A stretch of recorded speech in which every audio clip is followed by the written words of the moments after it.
right, guys, let's talk about our Falcons. And I want to talk about Falcon fans for a second because we're better than this. So USA Today came out, Mike, and they said we're going to rank football fans from 1 to 9, and we're going to put them in a tier. So first tier, second tier, third tier, fourth tier. Tier 1 is the most attentive, passionate, arrive on time, buzz in the stadium. They're all over social media, fan interaction. These are the teams.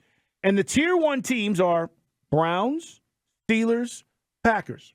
Now, this makes total sense. Heritage teams. Correct. You've got, families that have watched these teams for decades. Probably your great-great-great-grandfather who was maybe a Browns or a Steelers or Packers fan.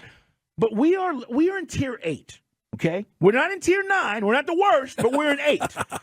And I want to talk about this. We're not the first. We're not the worst. We're not the last. But I got to talk about this, Mike, because I think we're better than this. And, again, this is based on attendance, late arriving, buzz, social media engagement, fan engagement. The other teams, by the way, in Tier 8 were the Patriots. Think about where they've been the last few years. Right.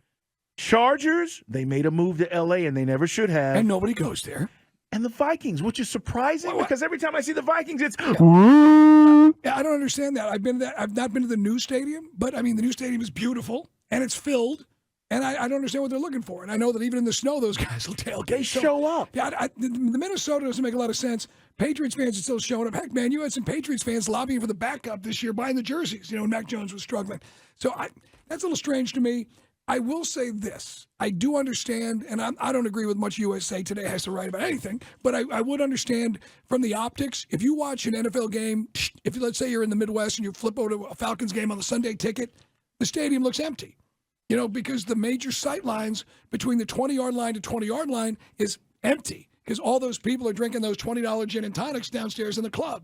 And then if you go up, we're more, it's sparsely. I got to be honest. I would say the average attendance as far as bodies in the stadium looked to be 45, 50,000 tops these last few years. We always struggled. It has. Now, also, and look, it is what it is. It's the cost of doing business. They did overprice the PSL. And I lost half the section I sat with for some 14 years at Section 124 at the Georgia Dome.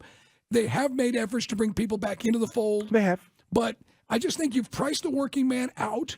You've had a couple of years now. It's 5 years since we're in the playoffs. And this is a town who loves a winner. We're not as bad as Miami, Carl, but there's been no pizzazz. No, but every city is like this. It just is. I get it. The Browns guys, this is why I'm not surprised they're in Tier 1. You had the quarterback accusations and the massage stuff going on, and the dog pound was still showing up. And Cleveland wasn't even, any good last year. But when you talk about our town and our team, I just feel like we're better than this. And maybe, Mike, this is my illusion. We are late arriving, but we're not when we're winning. To Mike's point, right. When we're 5-0, or there's a buzz, or hey, I got to go see Bijan, which is what I'm hoping you're saying, we won't be late. The attendance is an issue because it's the perception. It's not the reality. The perception is what Mike's saying is you look on TV and you go, nobody's there, even if there's 45 or 50,000. But, guys, it's 65,000 seat stadium. 70,000 full attendance. So when you don't see that week in and week out, you kind of go, okay, what's going on? I get it why we get the attendance, slap across the face. But the social media buzz and all that, I don't buy that. I think the Falcons are interactive. I think Falcon fans are interactive. Hell, Sunday is my most interactive day of the week. Right. Period. I cannot tell you how much interaction goes on any particular Sunday in the fall. So I'm not going to tell you that's not true or that's true. I think it's not true. And then, Mike, the fan engagement. The Falcons have tried to do all these things in the stadium. We're there. We know. Right.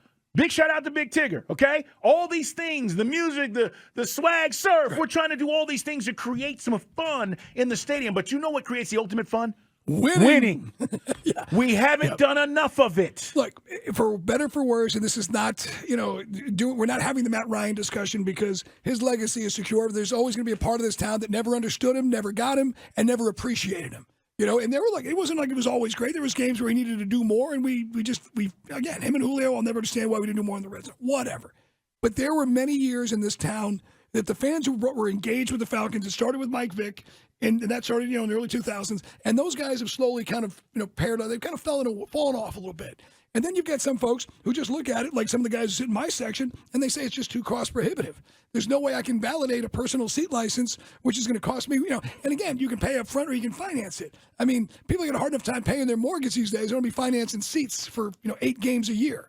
So that's part of, in my mind, why we are where we are. Now, we win 10 games this year. If we get Bijan becomes like the new poster boy of the NFL, we're going to pack the house. Yeah. But right now, I honestly, I can't argue with USA Today because I know what the optics look like. I see it every Sunday. Let me ask you this. It's Dukes and Bell at Sports Radio 92.9 The Game. We're talking about where our fan tier is, at least according to USA Today. We weren't last.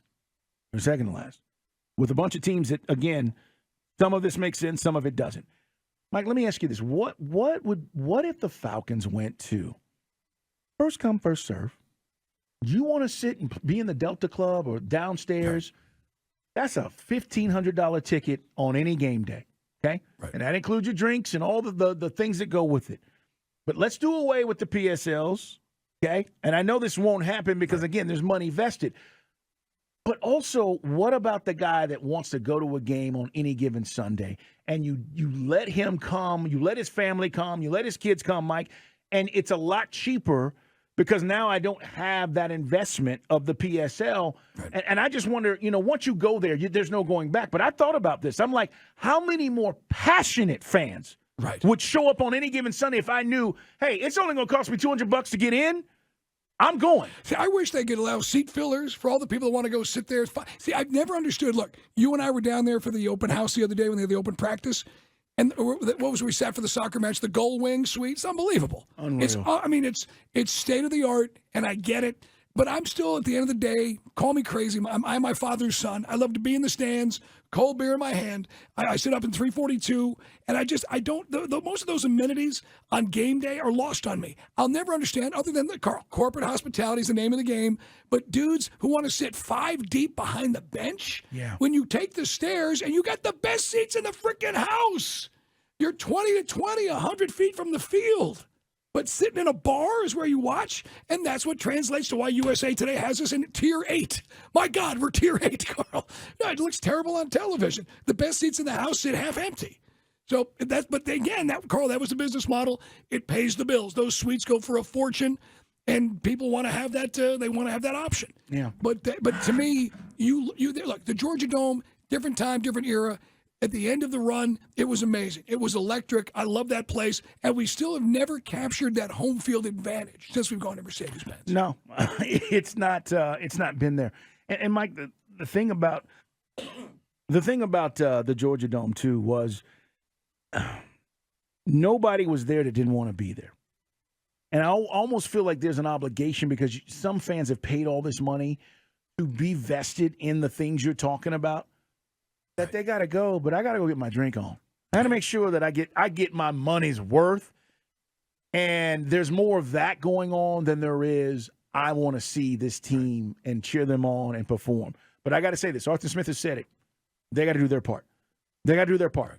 So, again, in 16, we're going to Super Bowl, and we're riding this wave, and we're putting up 35 every Sunday. I'm telling you, everybody was watching. Everybody was there. Nobody was – you took a break when it was time to go take a break. You weren't going down in the middle of the first quarter to go get your drink on. You were waiting because you knew every time we touched it, we might score. We got to get that back. Right, and that's hopefully going to start with this team because we said, and by the way, when we talk about these things, it's like the telephone game. By the time it gets back to our friends at Mercedes-Benz, it's an amazing facility. There was nothing like the 18th season with the 5 stripes, sellouts night after night. That was electric. We know what this building is like. And by the way, if we can ever get a Falcon game to feel like a kickoff classic or an SEC championship game, then we will be the Packers. Then we will be a Steelers game. Just got to put a winning product on the field, and then people will come. But right now, I understand why we are perceived this way.